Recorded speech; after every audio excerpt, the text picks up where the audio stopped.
Greetings and welcome to the latest edition of the Entheogenic Evolution Podcast. As always, I'm your host Martin, and I'm happy to have you with me today. For this week's episode, I am joined by photographer and filmmaker Louie Schwartzberg.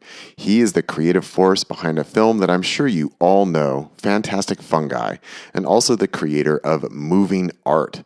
Moving Art used to be available on Netflix. That's where I first saw it. But it has now migrated over to Louie's personal subscription webpage of movingart.com. We're going to be talking about nature, photography, psychedelics, visionary experience, unitary experience with nature. We get into all of that. We had a great conversation the other week, and I'm looking forward to sharing it with you here on the podcast. But first, a few announcements before we get there. I want to send out a big thank you to everyone who attended my live webinar on the foundations of 5-MeO-DMT integration. It was great to meet with you guys the other night. It was a pleasure to see your faces. I had some integration clients there, had some former students, and a lot of new faces. And we had a great meeting about what it means to offer integration services for 5-MeO-DMT. For anybody who registered for that event, you should have received the link and password for where you can view the video if you were not able to attend or if you did attend and you want to watch it again. And for anybody else who is curious, I have made it available for all of my paying subscribers over at Patreon. So you can go to patreon.com/Martin W. Ball. You can sign up for $1 a month if you want. You can do it just for 1 month if that's what you want to do. That will get you access to the video. And it will eventually be made available for the public on the Entheogenic Evolution YouTube channel, but not before I do it again. Yes, I'm planning to hold another version of this webinar on Wednesday, August 19th.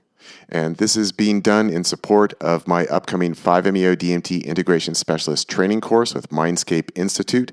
The class starts on September 9th, and I've already had a number of people who attended the webinar on Wednesday have signed up for the class, so space is limited. There's only room for 15 students in the class, and we are already down a few seats. So if you're interested in the class, you can attend this next webinar. But if you're really interested, I would encourage you, go ahead and sign up now. You can secure your spot with a $500 deposit.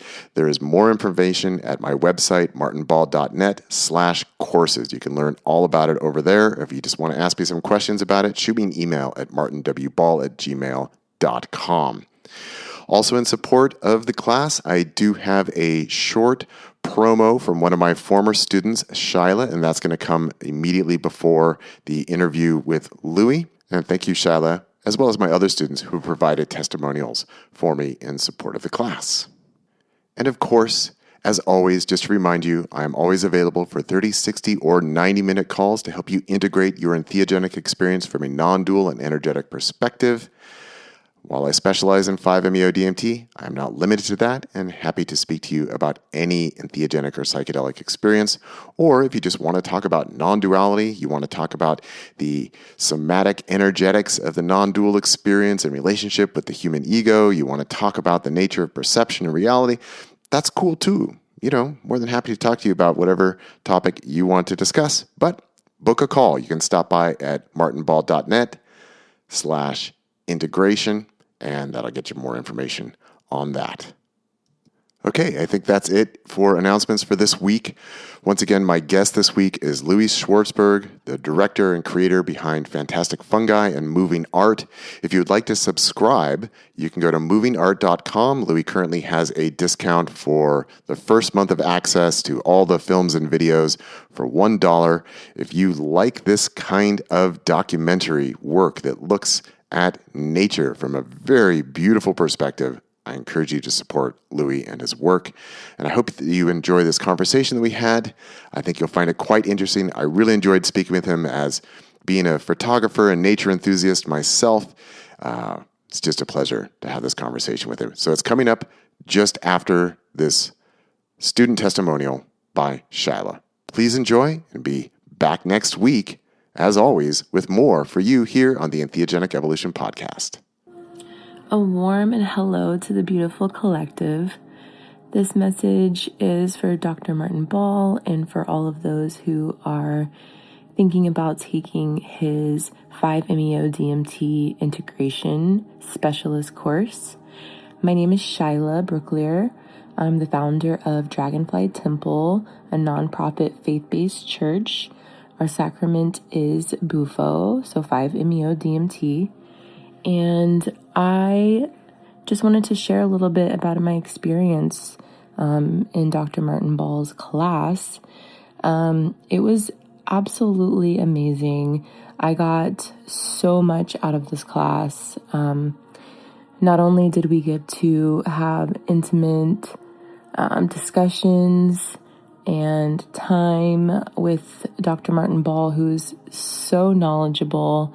He's so in touch with this molecule, and just his relationship and the deepness that he shares with the spirit of the molecule is absolutely beautiful. Not only did we get that time with him, his messages were extremely helpful when it comes to helping integrate my clients, my participants. And I feel like there's so much to say on this topic. But one of the biggest takeaways was just how Dr. Martin Ball was able to explain the energy moving through the body. He was able to really describe somatically what's happening in the experience.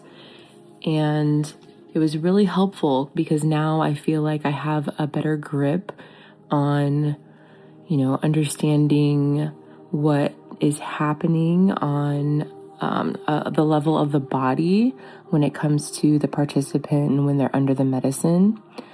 And I'm able to help people more during that because I think before that I was, imagining what they were feeling. And now I really feel like I can feel what the participant is feeling.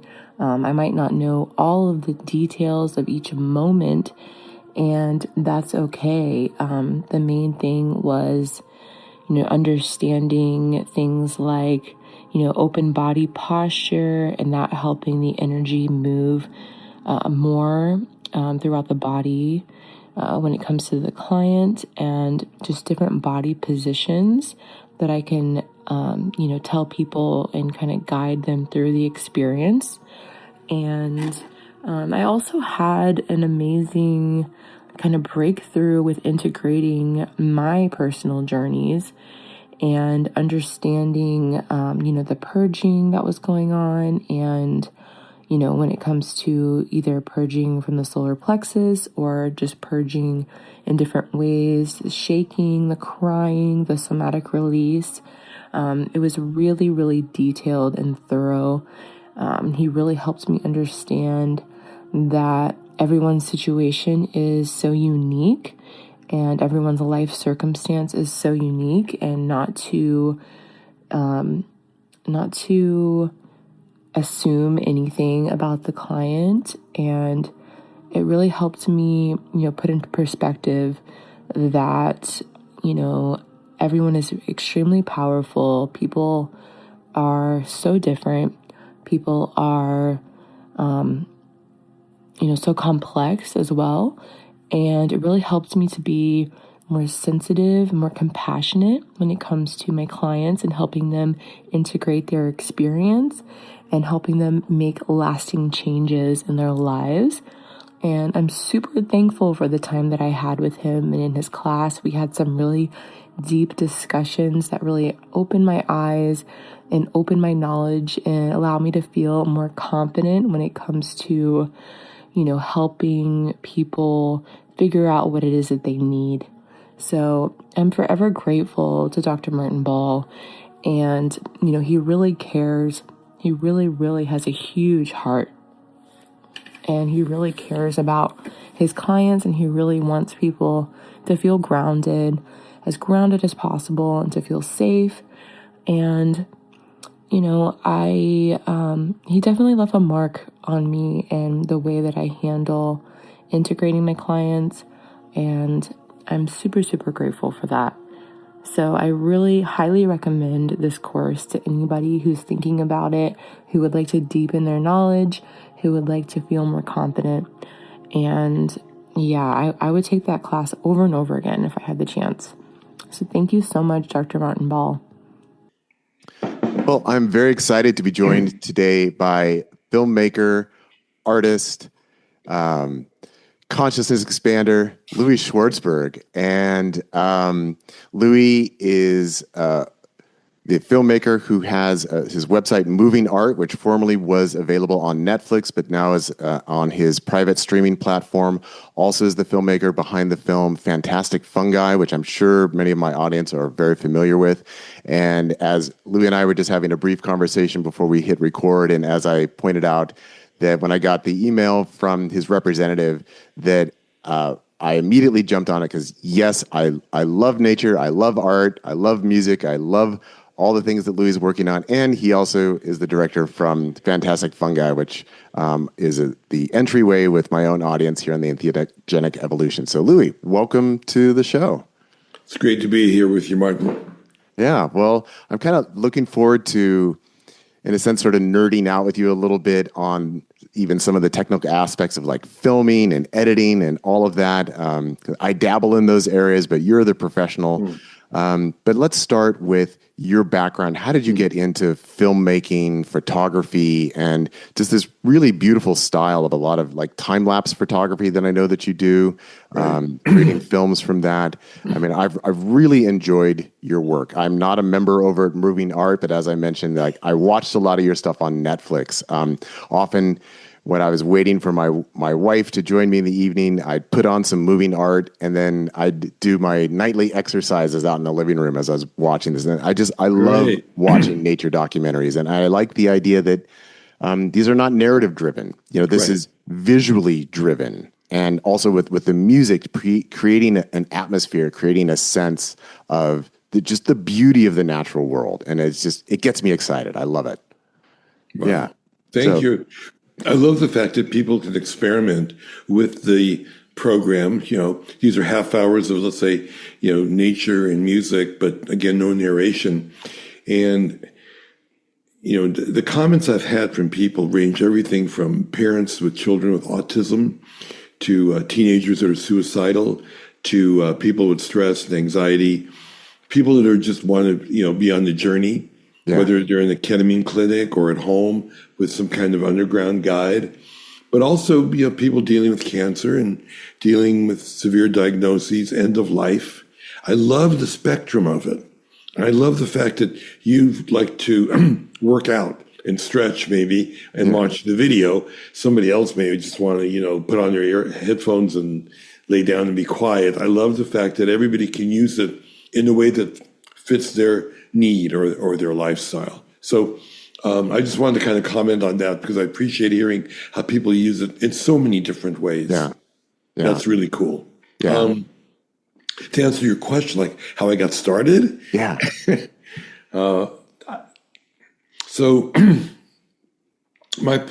think I have to talk about my parents because my parents are Holocaust survivors. They were both in Auschwitz. So I really never experienced nature growing up in Brooklyn. If they didn't do it, I didn't do it. But because of what they went through, I always wanted to fight for social justice. And so after I graduated, I learned a lot about gratitude from them as well. You know, they appreciated all the little things in life, food on the table, a roof over your head, a steady job. I went to UCLA, history major, would have probably ended up being a lawyer. But the anti-war protests were happening on campus. I really didn't want to, you know, study the French Revolution when it was happening literally right there. So what I did was I picked up a camera and I started to document the police brutality on campus, including shots of, you know, young women and men being beat up for expressing their First Amendment rights, undercover FBI agents arresting leaders. So photography was a way for me to like fight back, you know? And because with my parents, the same story, like bearing witness is sometimes the only thing you've got in a situation like that. So I handed in these photo essays to my history class, and it was a lot easier than writing a paper. And I fell in love with photography. And when I fall in love with photography, I fall in love with filming nature. And then I eventually started to get into filmmaking, experimental filmmaking. And in college, I certainly had a couple of mushroom trips, which completely changed my worldview in a way that it's reflective in all my work. Because what I like to do is alter time and scale. Yeah. And then when you do that, it opens the mind. You're looking at something that's ordinary in an extraordinary way. So it isn't like looking at something that's like manufactured fiction, like a spaceship from Star Wars. I'm saying you look at a flower, and for the first time you see the flower for what it truly is. And the fact that it can move and dance and breathe opens you up into having perhaps a greater compassion for nature in life. So that's how I got started. And so after I graduated UCLA, my roommate found some land up in Mendocino, that's north of San Francisco. And it was that part of the Back to the Land movement. I lived up there for 2 or 3 years, and I wanted to shoot time-lapse. But because I was so involved with fine art photography, I wanted it to be high resolution. There were no cameras that could do that. All animation cameras were big, cumbersome, with a big AC motor to shoot animation. Time-lapse, for your audience to understand, is when you shoot one frame at a time. You shoot one frame, and you wait 5 seconds for clouds, or you wait 10 minutes for a flower, for the phenomena to change, and then you compress all that into motion that the human eye can't see. It's real, but just a different frame rate. Just as a redwood tree has a different frame rate than us, and we have a faster frame rate than an ant. So it's all valid points of view, which I'm sure people that have taken psychedelics understand. You take off that filter of time and scale, and you see things differently. Yeah. So that's the vision I wanted to share with people.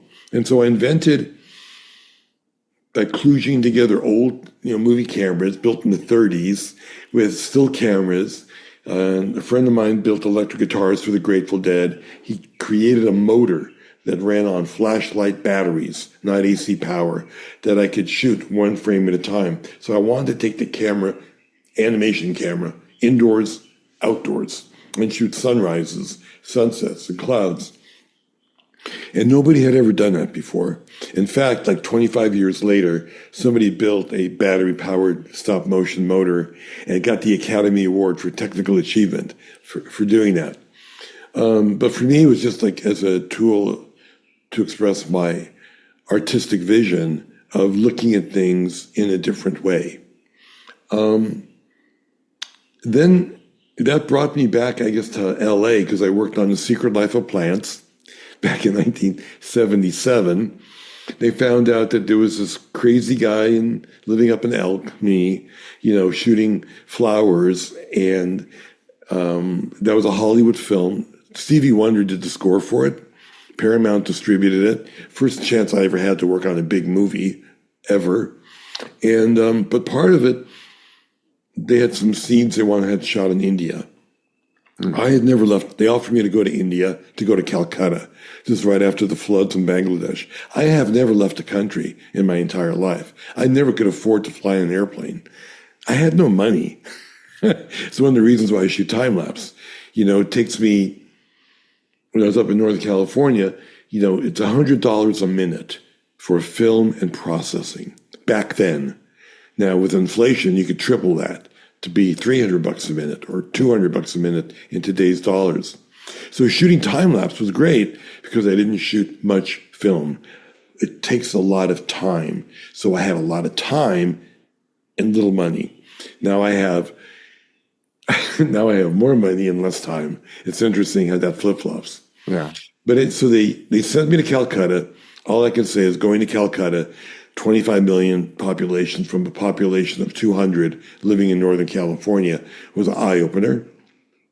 And I realized LA wasn't as hectic, and I came back to LA. And when I came back to LA, I wanted to be a filmmaker, obviously, and working with other filmmakers, but the doors were closed back then with unions and nepotism. So I formed my own production company, and then I started to make commercials. And as I was making these commercials, the ad agencies discovered I had these images that were beautiful. So my whole thing is I wanted to shoot things that are beautiful. Yeah. Period. I didn't have a business plan, I just was turned on by beauty. And what is beauty? That's actually the feature film I'm working on right now. I'm doing a deep dive into actually what is beauty. But the point is, before, when I was shooting all these gorgeous, high quality, moving images of beauty, the stock library business consisted of old newsreel footage and scratched films for movies. So the ad agency saw my work and they realized, wow, it can grab your attention. They call it eyeballs today, right? Yeah. And that sells product. So I started to license my images to them. And that's when that company continued. I mean, it's a long story, but a short story is the company grew to representing over 100 different filmmakers, 12 foreign offices, and I became the cornerstone of the contemporary stock licensing business, which Getty Images bought in 1996. And no business plan. I was just shooting things that turned me on. Yeah. So that freed me up where I can now work on my own projects. Not that I can fund my own projects. It still takes millions of dollars to make a documentary even. And, but it's given me the freedom to pursue the stories that I want to tell. Yeah. So, technical question. When you first picked up a camera and you were documenting the police brutality and the protests, what were you shooting with? It was like a Canon camera shooting in black and white. But people have to remember, I didn't just pick up the camera. I had to take a course in photography. We don't have iPhones where you can just, point and shoot. If I have a 35 millimeter SLR, single lens reflex camera, you needed to learn how to use it and needed to learn about photography, so that, I took a crash course in it, but what a difference, I mean, the only people that really did photography back then would be wedding photographers and journalists and fine art. Think about it. That was it. Nobody else shot photos. Yeah. With high quality cameras. Yeah. The world has changed, hasn't it? Oh, it so has. But as a non-professional photographer myself, that I'm currently shooting with a Nikon camera, and I have a fixed 600 millimeter lens. That's what I'm currently using for my bird and wildlife photography. And just even with an iPhone, I mean, the quality that you get from a professional camera is just no comparison. Yeah. To an iPhone. An iPhone is great for like doing a little video of like a landscape or something like that, or just taking casual shots. But if you really want quality photos, you really do need a professional camera, and just the possibilities are a lot richer, I think.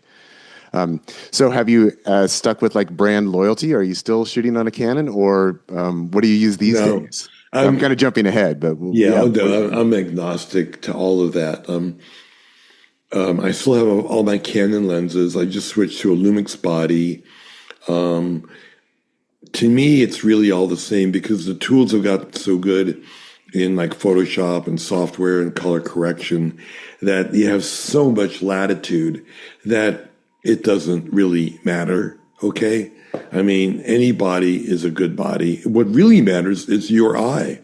What really matters is the story you want to tell and the emotion that you're trying to communicate. That is the challenge. Yeah.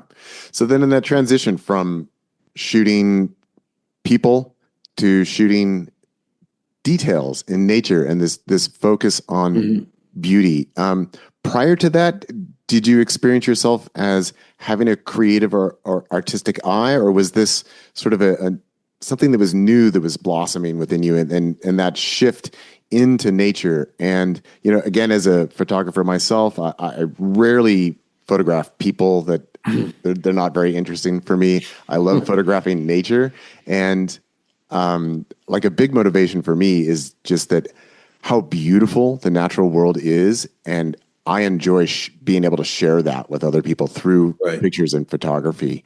But yeah, what was that sort of that creative development for you? I mean, you already mentioned the idea of, some inspiration from some psychedelic experience, but identifying as an artist, a photographic artist.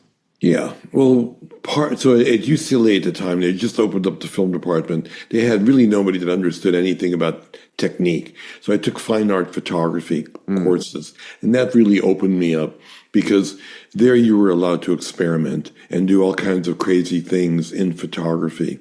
And that's when I think I blossomed, as you say, and found my voice, because I was shooting things that, connected with my soul. Inspirational photographers like Edward Weston, for example, Ansel Adams, but Edward Weston was really poetic. I remember a quote that I read. He said, it was something like, I'm an adventurer on a voyage of discovery, ready to receive fresh impressions, eager for new horizons, not in the spirit of a militant conqueror to impose myself or my ideas, but to identify myself in and unify with whatever I'm able to recognize as significantly a part of me, the me of universal rhythms. That's a spiritual path. Yeah. Yeah. And that's what I loved. And I would find it in a crack of a rock. I'd find it in the patterns of a bell pepper or a sunset or a grand vista. You just wait until it speaks to you and it touches you. With people, though, it's the same thing. I'm just into filming and celebrating life. I mean, human beings are nature and nature are people. It's all the same. Yeah. And so wherever I can find that universal connection that touches my soul, then I want to film it and I want to share it just like you do. Yeah. Well, let's talk about California for a minute. So you mentioned you got to go to Calcutta and the major culture shock of going over there. But California, so I was born and raised in California. I've lived the last 18, 19 years up here in Ashland, Oregon, but I'm just over the border from California. My son and I are in California almost like every other weekend. I'm taking him out fishing, or we're going birding or doing photography or stuff. So I still identify partly as Californian. But when people ask me about California or even the West Coast, I always just love to promote it with the idea that one of the things I love about the West Coast and about California is that there are so many different environments. You have the redwood forests, you've got sea cliffs, you've got desert, you've got oak forests and savannas, you've got grasslands, you've got incredible rock formations. And I just love the wild nature of California and the West Coast in general. What places did you like to go to kind of develop your skills? Like you mentioned living on the coast but there's so many options in California. I mean, it's a big place, and that sometimes people who haven't been to California, they don't realize like how big it is. They're like, oh, I'm in LA, I'll just drive up and I'll see you in the afternoon. It's like, no, you won't. California is really, really big. Yeah, because if you go to San Francisco, that's only halfway up California, Yeah. So there's a lot more. And Mendocino, where I lived after I graduated, that's 150 miles north. So I love the California coast, and I would say Big Sur is one of my favorites. What's interesting, Martin, I'm currently working on a short film called Highway 1. I'm telling the story of Highway 1 from the point of view of Highway 1, if it could speak. Yeah. Because it was built in the 1930s. It's the only, I think, federally protected or honored highway. Everything from San Francisco down to Monterey. They call that the Serengeti of the sea. Incredible diversity of sea life. Yes. And then Big Sur, it's this rugged confrontation between the Pacific Ocean and North America. clashing against each other. And people lament the fact that the road goes out. It's a miracle they could cut a road on that, coastline. Yeah. But the road goes out because the land is always changing. Landslides, whatever, big wave crashes. And I think we have to have reverence for this gorgeous place where change is always occurring by this powerful forces of geological plates that are pushing mountains up right there at Big Sur, and nothing but water between Big Sur and Japan, Yeah. It's a lot. Yeah. And then the interaction with the fog and the crashes and the wave, and it's one of my favorite places on the planet. No doubt about it. Yeah.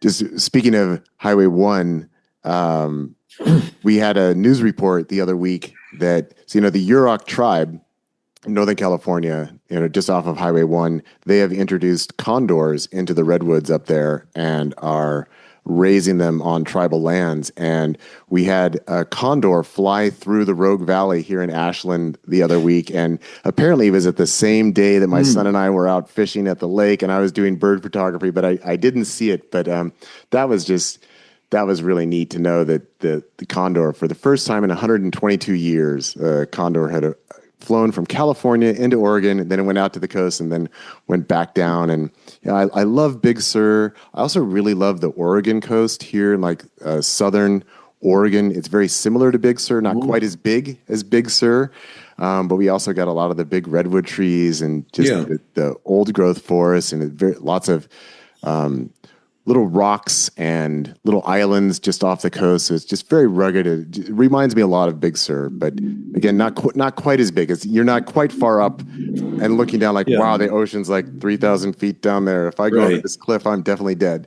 Definitely. But do you know what's cool is right there on the border between California and Oregon, and there's a state park there. I remember there's giant sand dune. There's forest.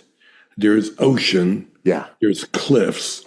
I mean, there's 4 ecosystems all in one spot, and that's actually one of the places where I took one of my first psychedelic journeys, and I learned everything in that first journey. I learned that life is change and everything is energy. That's what all that stuff said to me. And I didn't have a lens wide enough to film it. Yeah. I almost tossed my camera into the ocean. So that place is very special to me. Yeah.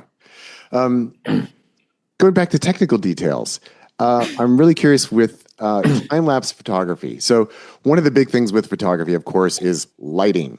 But when you're doing time-lapse photography, the lighting's always going to change. I'm curious, is that an issue for doing the time-lapse photography, or how do you work with those varying conditions as you're doing these long shots over long periods of time?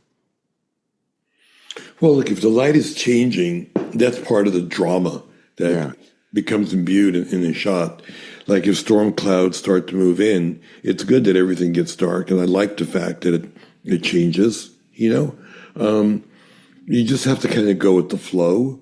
In photography, they talk about that one magic moment, that one frame that's perfect. But I'm capturing motion, I'm capturing rhythm, I'm capturing patterns that move on the landscape. And I appreciate the fact that the light changes. Yeah, yeah.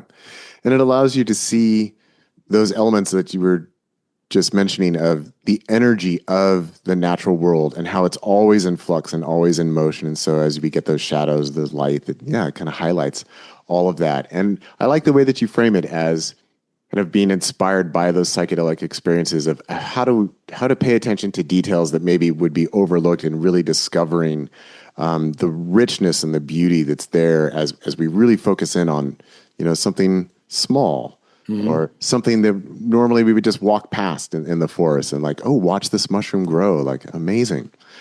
So let's talk about the fantastic Fungi film. So it's been a few years since it's been out, but it was incredibly popular when it came out.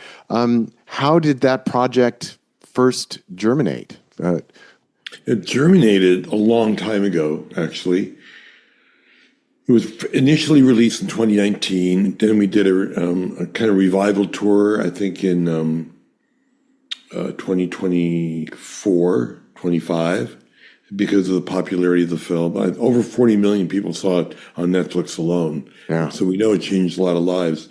But it started because I think I'm always trying to figure out what makes life work. So before I made that film, I made a film for Disney Nature called Wings of Life, which is it's about pollination, basically. The relationship between bees, bats, hummingbirds, butterflies, and flowers. It's narrated by Meryl Streep, and she's using beauty to seduce these pollinators to come get her so that she can move her DNA around to be fertilized, right? And it's a beautiful story because the bees get the pollen, which enables them to go back to the hive and to, feed their young. At the same time, it's moving that pollen around from flower to flower because plants don't have legs. And diversity is key to reproduction and to evolution. So they have this beautiful mutual symbiotic relationship. What's really fascinating, though, is we're the beneficiaries of that relationship if we don't fuck it up. In other words, we get the fruits, nuts, seeds from all of that, and without that intersection between the animal world and the plant world, because it isn't sex, they're actually two different, they call them kingdoms or queendoms. In the insect world and birds versus plant, they're not having sex, but they're enabling each other to flourish. Right? So, then you ask a deeper question. What do plants need? They need water, but they need soil. Where does soil come from? Guarantee you most people don't know that answer. So soil comes from the fact that fungi can decompose organic matter to recycle it as nutrients for new life and new plants to grow. So that kind of opened me up to wanting to explore the world of fungi beyond the relationship I had maybe with psychedelics. Mm-hmm. I mean, the fact that they are the source of life, which is soil, the fact that they're also maybe the most powerful natural solution to climate change. They can sequester carbon under the ground, in photosynthesis. CO2 goes into a plant and the carbon then gets distributed down the trunk of the tree into the roots and shared in the mycelial network underground where it can stay for thousands of years. That's pretty amazing. I think most people don't know about that either. Most people don't know that the mycelium is the organism and the mushroom is the fruit, right? Like the apple to the tree.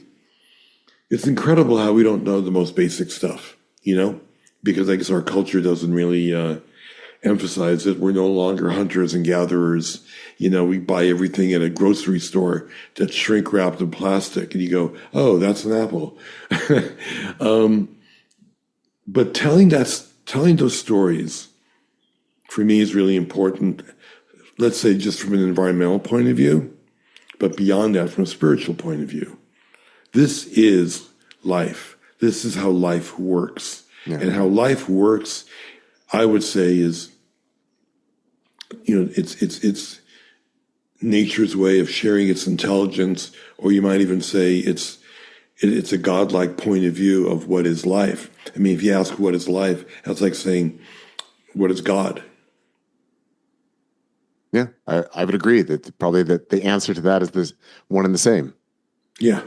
So that's the deep dive. And it's not like I have to have the answer. At least I'm asking the question. At least I'm doing the exploring. I'm curious.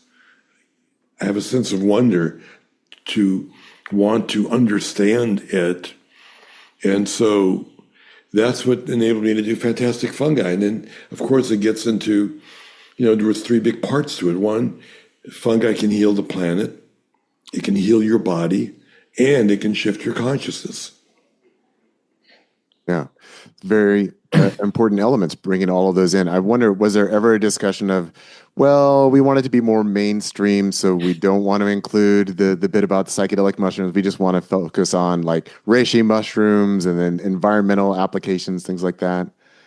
Well, thank God. And it was the first film that I had control over because I was able to self-fund it. And one of the reasons it took so long, it took me almost 14 years to raise the money bit by bit. So, but that turned out to be a blessing in disguise, because when we finally finished the film in 2019, that's when decriminalization movement started to occur, and we launched the film in Denver right after they had that vote. So Denver was the first city to decriminalize psilocybin, and we were able to kind of, I think, catch the wave and catalyze that wave. The timing was really great in that regard. Then, of course, when COVID hit in March of 2020, it was also maybe a blessing in disguise. We were doing great business at the art house theaters, going one city at a time, right? Denver, then we went to Portland, good city to be in, Vancouver, Austin, LA. We picked places where we knew there'd be an audience. And also there were like psychedelic societies that would like come out in force, because those folks are passionate. It's not like, oh, we just like it. It's their fucking religion. Right. Okay? So, yeah, they're going to show up. And I love seeing everybody hugging and kissing in the foyer before the movie, because the community knew each other beforehand, which is really super cool. So I'm trying... What was the question again? If there was ever consideration of leaving out the bit about yes, I didn't have anyone else to have that conversation with except me and the mushroom. Yeah. So that was, I had a goal that I wanted to appeal to mainstream audiences. That was certainly part of my intention. The only thing we show with psilocybin are the cancer patients at Johns Hopkins, that are taking it because of end-of-life anxiety. And, coming away with an amazing experience and learning how to lose their fear of dying. Now, who could argue with that? Who could put that down? And we never promoted recreational use. We never showed recreational use, other than a clip from the 60s that showed how it had been squashed by the Nixon administration. But the film never endorses any kind of recreational use. It doesn't put it down either. It just is, it's not what it's about. Yeah. Yeah. Well, I don't have any statistics on this in any way, but I would imagine that, so something that I've seen a lot in recent years, so talking about the past 5, 6, 7 years or so, is that there's been a major shift in, like I mentioned to you earlier, that I do integration work with clients, helping them integrate their entheogenic experience. And something that I've seen is in recent years, there's a lot more people that I would put into the later in life category, professional category, and people coming and saying, I never considered taking a psychedelic, but I've got interested in this end of life stuff, anxiety, depression, personal transformation. So there's a whole new wave of people who are interested in psychedelics, but who weren't members of the psychedelic societies. They're not the old hippies, right? These are people who are learning about it through these other more mainstream means. And I would imagine that Fantastic Fungi has been part of that inspiration for people that's seen this beautiful film, amazing photography, and then also getting this information and being inspired by it. And right. Well, well, that's, again, with beauty, I seduced the audience into falling in love with the movie, because first I'm talking about healing the planet. It could almost be quasi Nat Geo, whatever you want to call that, but it's falling in love with nature, realizing that it's good for your body, whether it's lion's mane for your brain or, turkey tail for immunity. And then after that, I introduce the Johns Hopkins sequence where, patients with cancer are using it to reduce anxiety. How can you I mean, I kind of seduced them into it at that point. And again, how can you be judgmental of people with a severe diagnosis getting some kind of treatment to reduce their anxiety? It's one thing to have a physiological problem like cancer. It's a double whammy that if you don't have some type of worldview, like what happens if I die? Where do I go? It's a big fucking deal, right? Yeah. And if you're hanging on to fear, or maybe some of the old religious stories, which I don't really, lean into either, but if you can feel that you'll be connected to everything there is in the universe and that it's all one, that's not a bad story to get into. Yeah. And it's transformative to have that as a direct experience versus an idea or a belief or a wish or something like that. Yeah. Or some fairy tale story. Yeah. Yeah. And that's what I love about the entheogenic medicines is that they provide access to these experiences so that then we can make up our own mind about how do we think and feel about this experience that we've had. Yeah. Deeply transformative. And I think that the artful nature of the film, as you say, helps seduce the audience. It brings them in that it's just captivating to watch. And especially with the time lapse where we get into, because mushrooms, they don't do a lot. Like, they're not there. And then the next morning they're there. Right. It's like, okay, the mushrooms are here, but getting to watch them grow and, as they change their shape and some of them turn up and some of them branch out, right? They do all this stuff. It's so cool because we're not going to be able to get that perspective without somebody taking the time to do that time lapse photography and present it to us. And which has taken decades to do. Yeah. I will let you guys know. I mean, in my studio, I've had cameras going 24 hours a day, 7 days a week, nonstop for almost 5 decades. So that brings us then to a technical question. And no, you revealed a little bit of it, but so are you like, you have like terrariums in your studio and you're letting this stuff grow. And so it's a controlled environment, but it's presented as a naturalistic scene. Yes.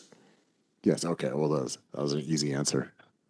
Yes. I mean, because how else could you have a camera sitting outside for weeks on end, with day to night going on, wind, bugs, and maybe somebody walks by and wants to steal your camera, Right. If you left it out there in the woods somewhere alone, I mean, all that is technically impossible to do.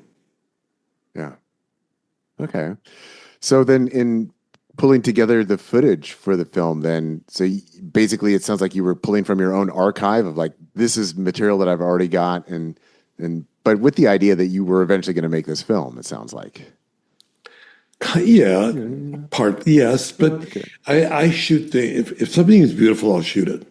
And it could be a couple hugging in a park, or it could be, a beautiful, wildflowers blowing in the wind. I mean, it grabs me. And I think my process of putting films together is more like putting together a mosaic, and then I've got these pieces as opposed to saying, I'm going to go out today and get this great, gorgeous shot of poppies blowing in the wind. I don't do that, I will think, well, maybe I'll go out to the desert because, it's springtime and we had a big rain and there might be some good stuff to shoot. But I wanted to be open, like that quote that I read from Edward Rustin, which I memorized, which is pretty amazing. I can still do that. But that's what I'm doing. I'm trying to see what I'm on an adventure of discovery, what's going to turn me on. That's a turn on, not knowing what's going to turn you on, to be able to be surprised by something. So that's what keeps me going. Yeah, I can definitely see the appeal of that, of approaching nature as this canvas that's going to present itself to you, but you don't know what's going to be there till you go and encounter it. And feel it. And capture that. Right. And then capture it, enhance the emotion, which you can in filmmaking, I think more than photography, because then you're adding music and you're adding layers of editing. You're setting up that shot, but the shot before it and the emotion all has to be intensified so that the audience feels something powerful. Yeah. So I wanted to ask you about music. Yeah. How do you go about selecting the music that you want for your films and your Well, compositions? sometimes there are composers whose music I really like, and I will try to get them if I can even afford it, or I license music. Either way, but again, it has to touch your soul. It's really hard to define what you like and what you don't like. It's very subjective. But I'm always looking for music that complements the emotion that I have on the screen. Yeah.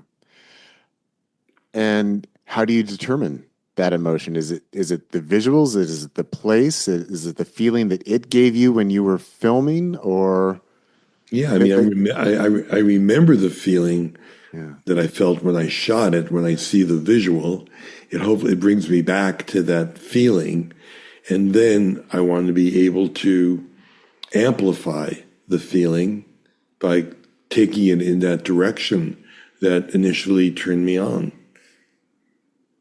yeah. So now with moving art, I think you're just launching season 4. Yeah, Is that correct? And correct.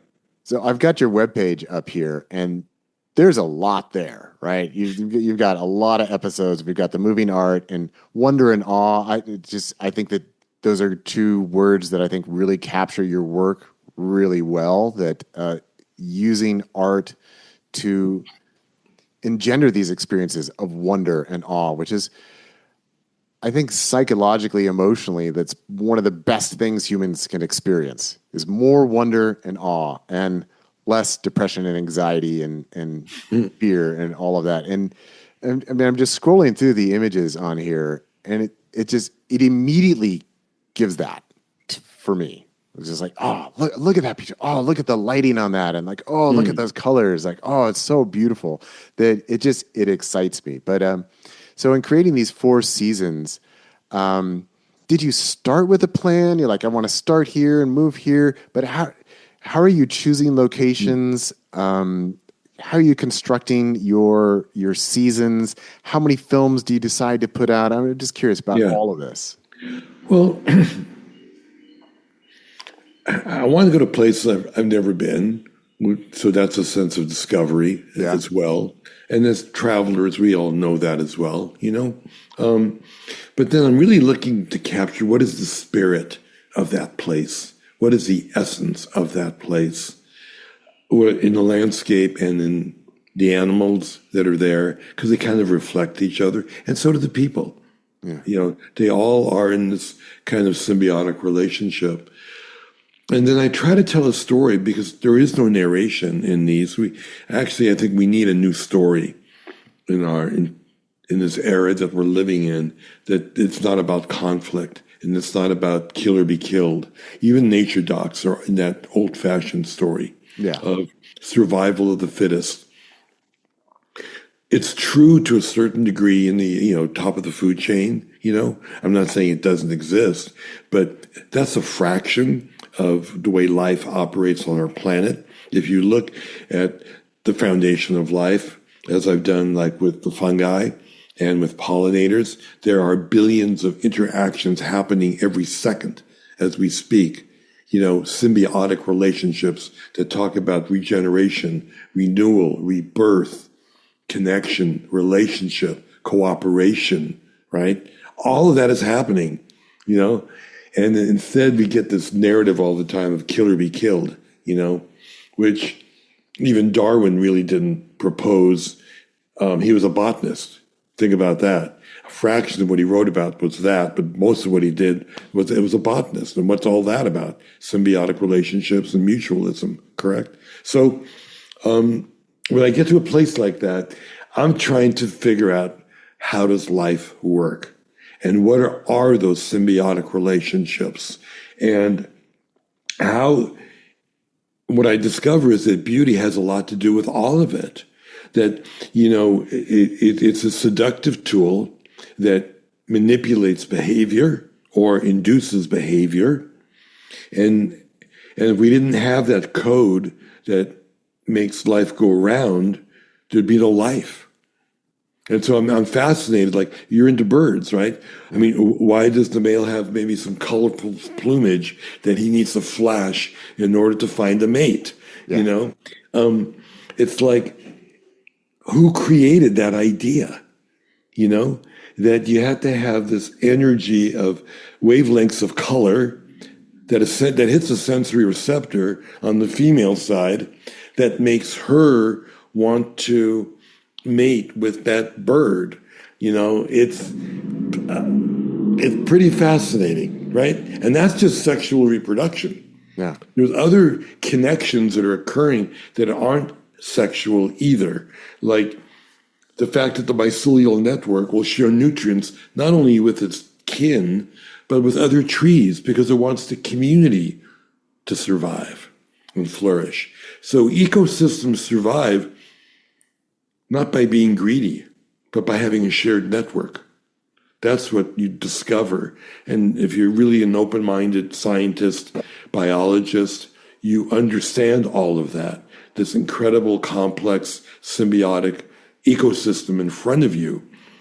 That's a mind blower, And if I can tell that story somehow, without it being the old-fashioned science film, but following one animal that interfaces with this plant or tree, and next thing you know, you're here, you're there. You're just following the energy of life in a place, a forest, a desert, ocean, Big Sur, Antarctica. The recent season 4, we got Antarctica, we have Peru, we got India, we got desert blooms. They're vastly different from each other. They're complex ecosystems that are functioning and flourishing for life to go forward. And I asked the question, how does that work? Yeah. Yeah. In creating these collections on the seasons, like you just mentioned, the desert bloom versus Antarctica. Are you looking to bring in dramatic contrast, or is it just the way that it worked for season 4, or is that part of your vision for seasons of? Well, what I've discovered is that beauty triggers creativity all around the world, and therefore diversity.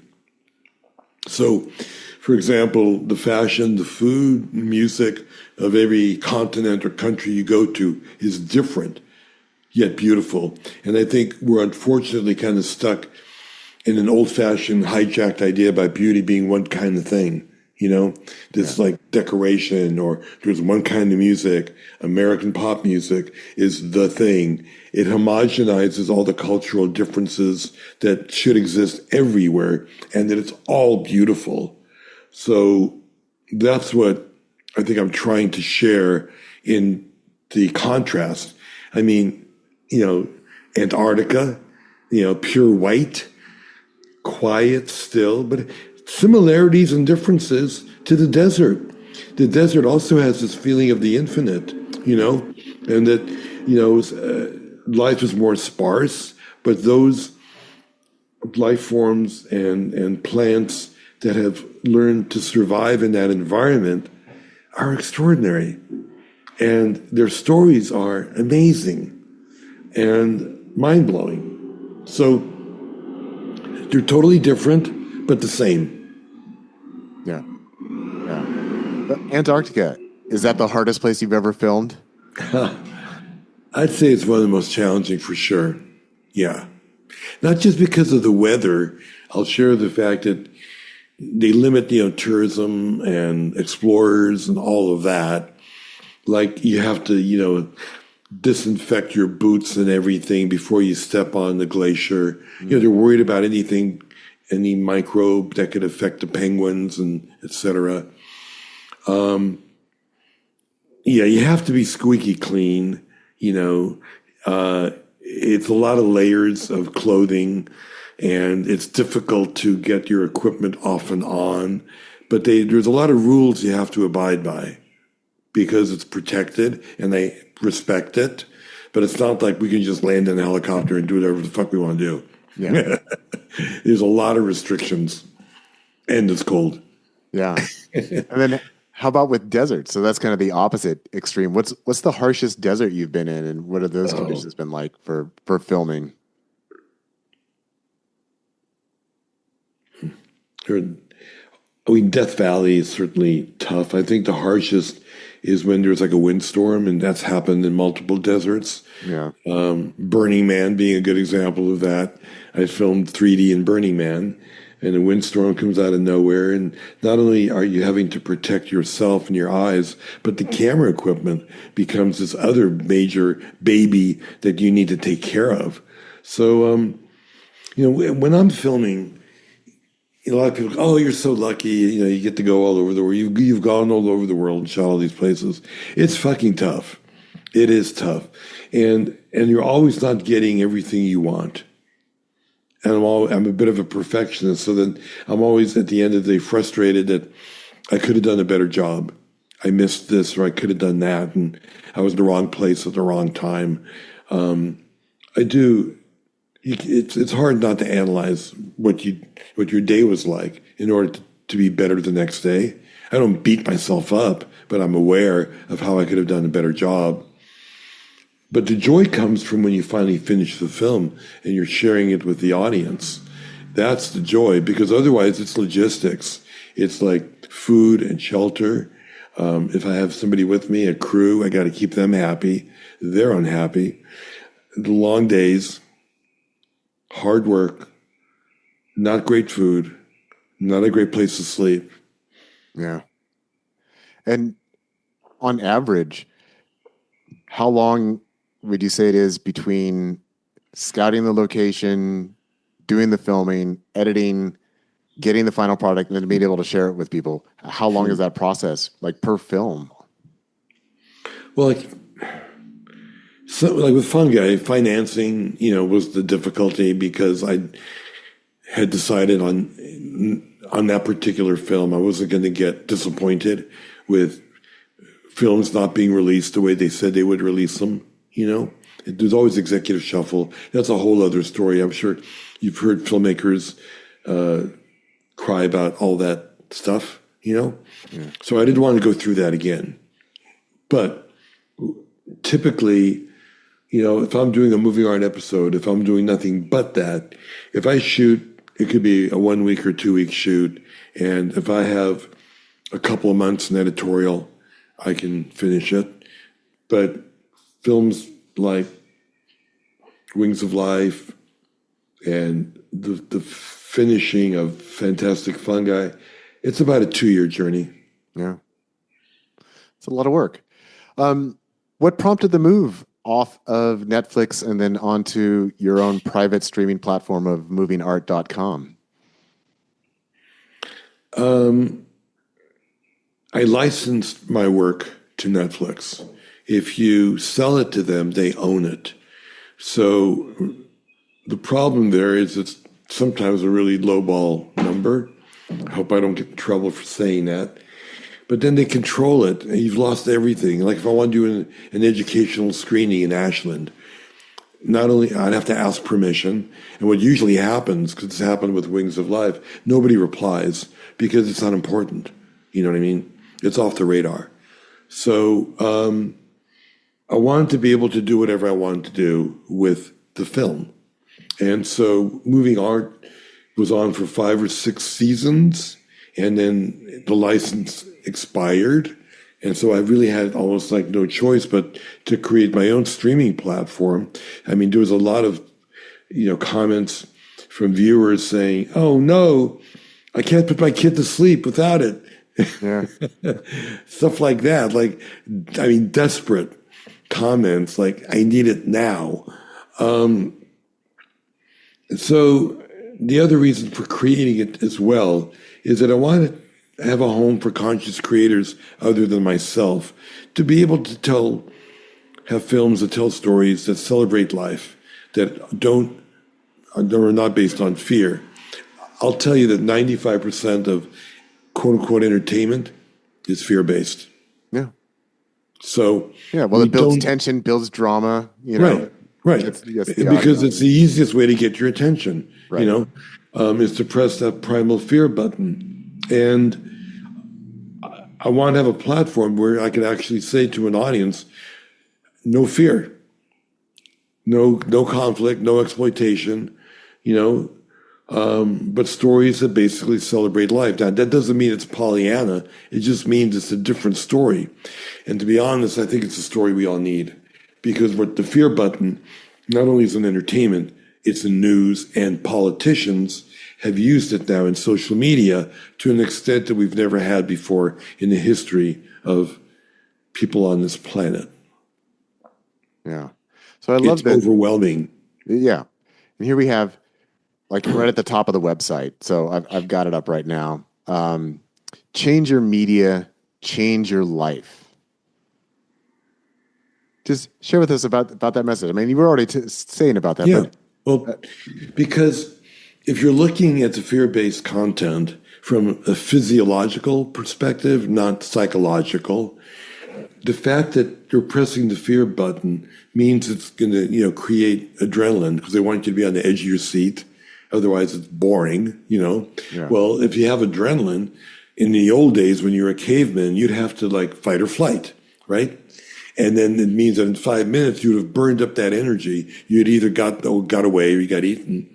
So, but instead, you're sitting on your couch, you're sitting in your chair, and the adrenaline, it turns into cortisol, and cortisol into inflammation, and it shortens your telomeres, and that shortens your life. Now, the flip side of that is, let's press a different emotional button. Beauty, love, which secretes serotonin, right? And endorphins. And that makes every cell in your body go, yeah. I feel great. And you can certainly, I think, be healthier physiologically. I'm not even judging the mental part, what it does to your psychological outlook, looking at horror, violence, torture, things like that. But the physiology of your body, your cells are saying, fuck yeah, I'm alive. I want to look at things that are alive. I want to celebrate being alive. Because cells are either growing or they're dying. There's no in between. It's binary. I want to be part of life, not part of death. And the stories we tell, even in science fiction, they're so apocalyptic. There's no vision for the future. Like, hey, it's all going to be great. It's almost like, Martians are going to come and blow up the planet, and the mushrooms are going to infiltrate your brain, and we all become zombies. I mean, every story is dark. And it's a drag for young people. They grow up in a culture where storytelling is so important in every culture, right? Indigenous folks would sit around a campfire and they would tell stories that usually were like moral fables that would teach you kind of like the difference between right and wrong, And all we are doing is pressing the fear button in order to get more eyeballs, and every film has to be more violent than the last one, because otherwise it's boring. You got to top it.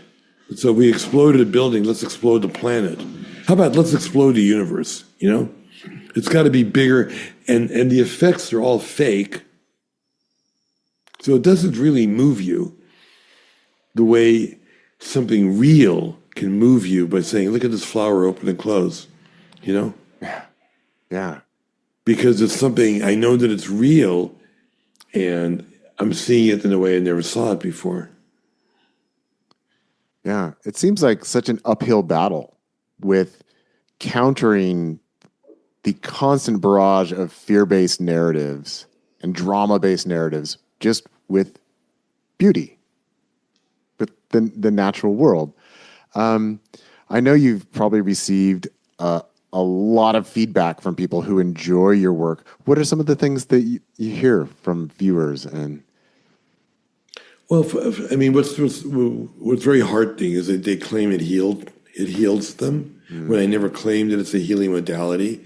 Like I said earlier, everything from suicide to depression, PTSD, autism, end of life, all of that. So that's really interesting on a health perspective. But, I mean, how many people just said, hey, it made my day? Like you just said, maybe you watch it while you're waiting for your wife to come in and do some other activity. I mean, I definitely have heard from underground practitioners that lead people on psychedelic journeys that they play the movie art episodes. I've heard it from students living in dorms who say they watch it with or without psychedelics. And one of the things I think that really moves me is like when people came out of even Fantastic Fungi, it's amazing. Like they'd have tears in their eyes. And I go, well, why are you crying? And they go, because it's so beautiful. Yeah. And then I kind of thought about that, and that's actually a lead into the film I'm working on now. Is I'm doing a film called Hidden Beauty because I wanted to understand what is beauty and why does it move you in that powerful emotional way that it does. And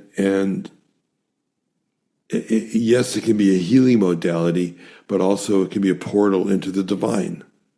And that's a bigger, exploration to talk about it as well. So that's the film that I'm currently, working on. And I find it to be amazingly enticing and provocative to really look at what true beauty is. It's important because we were talking about fear. I'd say it's the antidote to fear. Because if you say to people, don't pay attention to Trump or whatever, and it doesn't work. Like it's an intellectual argument to say, ignore him because he's X, Y, and Z or all that stuff. What you need to do is have an emotion that's powerful. Say, look at this thing over here. Look how beautiful that is. Because it's a battle for eyeballs. Yeah. Today, it's a battle of attention. It's easy to get your attention if you're going to be, let's say, really vulgar and gross and hideous. I mean, duh. If there's a car crash, it's hard to ignore that, right? We're hardwired to look at something that's terrible. At the same time, we're also hardwired to note something that is extraordinarily beautiful because I want to be connected to that. I want to have a relationship with that. And it's not just sexual, but a cute puppy, a beautiful landscape, an act of kindness. I notice it. I love it. I want to be part of that. I want to merge with that. That's what beauty is. It's connection. Yeah. And I really love that description that you've been sharing throughout the interview here as beauty as this sort of seductive function of the natural world, that it brings it out of just the human construct of beauty, that we are assigning this value to this thing, but actually looking at how beauty functions throughout the natural world so that species interact with each other, that the insects pollinate the flowers, that it's not just we humans who look at that and say, oh, that's beautiful, but that this is a response that is a part of life itself, that beauty and life are entwined. They are aspects of each other, and bringing that out through film and through these experiences, it's just fantastic. And, with this new film that you're working on, I'll just go ahead and put it out there right now. Like, let's have another conversation whenever that's out and we can talk more about it and share more about it. And maybe we can get a screening up here in Ashland. But I love this idea of using beauty to compete in the attention economy to, as we've been saying, bring wonder, bring awe, bring beauty, and the impact that it has on us physiologically, psychologically, emotionally.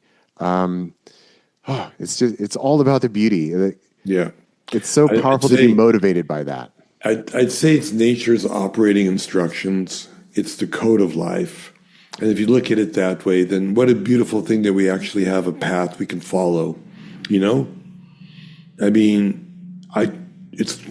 they've said beauty is truth and truth is beauty. Well, if that's the case, I'm willing to follow that path. I trust it. Yeah. I trust it wholeheartedly. It's like if I had to have a belief in God or whatever, I trust that if there's nothing that beauty does that it creates harm. Yeah.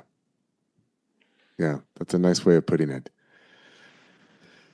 So with the website, Yeah. what do people get when they sign up on your website?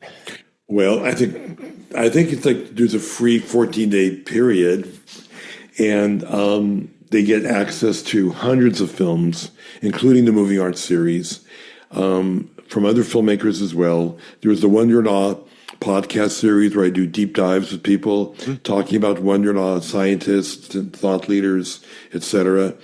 Louie Land is a cute little carousel that I'm trying to expand for children. There's like journeys of going all around the world. I mean, the whole point is all of that should be inspirational. A lot of people say they watch a certain episode every day as a kind of an emotional alarm clock to start their day. Yeah. 80% of the information you receive comes into your eyes. Think about that for a moment. And we have healing modalities for every sensory receptor except vision. You got massage for touch. We have beautiful music for hearing, aromatherapy for smell, healthy food for taste. And what do we have for vision? So what I'm trying to do, and again, I don't want to be scientific about it, and I can talk, we've done clinical trials to prove what I'm saying is true, but it's true. I mean, they call it forest bathing now in Japan. I mean, walking into nature, you can get a doctor's prescription that says go into nature. It's kind of ridiculous when you think about it. And there's something called nature deficit disorder, which is another word that's been coined that's, affecting younger generations that are growing up less time in nature than their parents did. Sounds like you've been doing a great job with your kid, teaching him nature, going with him fishing and doing all of that. But the truth is, in general, around the world, kids are looking at screens. So, look, if they are going to look at screens, I can't tell people don't look at screens. That's not going to work. Yeah. How about give them healthy, nutritious energy that they can dive into? And it's got to be captivating. It's got to be engaging. It's got to be beautiful. That's what beauty does. And therefore, it'll grab their attention and they can stop scrolling on things that are negative. So I created a channel for that reason. I also created it so that I'd have a mechanism and a platform that if I wanted to give it to children's hospitals around the world, I could just open up a password for them. I don't have to figure out how to ship, deliver, blah, blah, blah. Yeah. The technology has evolved. I got a grant from the Arthur Blank Foundation over 2 years ago that enabled me to build it. But now, and we had it free for a couple of years, but now it needs to be sustainable, which again is nature's operating instructions. And, so it's $5.99 a month. And I need people to sign up to make it affordable so that we can pay for it and pay the people who work on it. It's not cheap to compete with Netflix and HBO, but I've got the same footprint as they do. That's a mind blower. Yeah. Yeah. Well, it's really been a pleasure to get this opportunity to speak with you and to hear your perspective on all of this. I knew this was going to be a good conversation because I've seen your work. I know it's beautiful. And it's just been delightful to get to know you, the man behind the camera, and to hear your philosophy about all of this. And I really respect what you've been doing with this just amazing. I'm going to get a little teary, sorry. Good. But just, the world is so beautiful.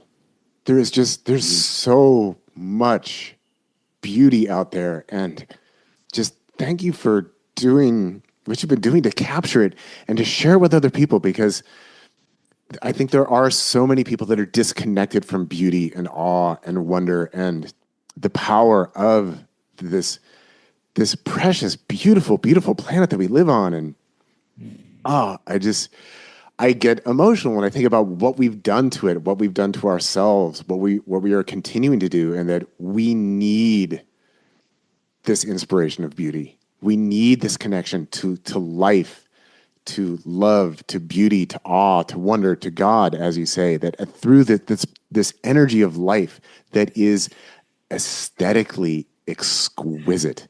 And to get an opportunity to speak with an artist such as yourself who has an eye for that and is looking to bring that out for others, it's a pleasure and an honor. And so that's why, when I got that email from your representative, I was like, absolutely, I want to talk to Louie, and I want to do what I can to help promote this, because it's beautiful. And I have no reservations about promoting beauty, and just so thank you. Oh, and thank you for that emotional, statement that you just shared.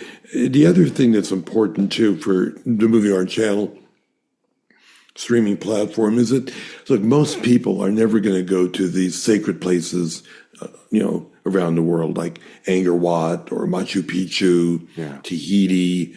A lot of people don't have the health or the time or the energy to go to these incredible places where nature really, really, it shows itself in such a powerful, powerful way. So we want to share that sacred energy with everybody. Yeah. And a lot of these places are disappearing because of, climate change or over tourism, stuff like that too. But whatever we can, that sacred spiritual experience of being at Yosemite, of being in places like that, is something that we all want to feel. And that's my mission, is to share that message. Yeah. I'm curious, Louie, what's up next? Where are you going this summer? You got any plans? Are you going to be visiting anywhere, doing some filming? Well, we go to the Telluride Mushroom Festival. Yeah. And every time I go to Telluride, it's beautiful. I got to finish Hidden Beauty. I got to finish Highway 1. So now I got to sort of hunker down and edit the gorgeous imagery that we get to look at here, which is a gift. Yeah. Nice. Well, I'll just share with you, my family and I, we're going down to Lassen in like 2 weeks. Ooh. And really looking forward to that. We're spending we got a little cabin, so we're going to spend 3 days hiking around Lassen, and I'm going to be doing some photography. My son will be doing his fishing, but it's a place where I've driven through a few times because my parents live in Northern California, and sometimes I take the long route and go through Lassen, but I've never just stayed for several days and gotten to explore Lassen, and also hoping to hike up the peak. And just love that area through there. So that's my next exciting spot. That's great. To hit All right. Well, soak it up, and then share it with the world. Oh, I will. Okay. Well, thanks so much for your time today, Louie. It's really been a pleasure and an honor to get to know you and just to bask in the awe and beauty with you. Well, I'm glad I've got a fellow Jedi warrior that I could share it with. All right. Well, thanks so much for your time.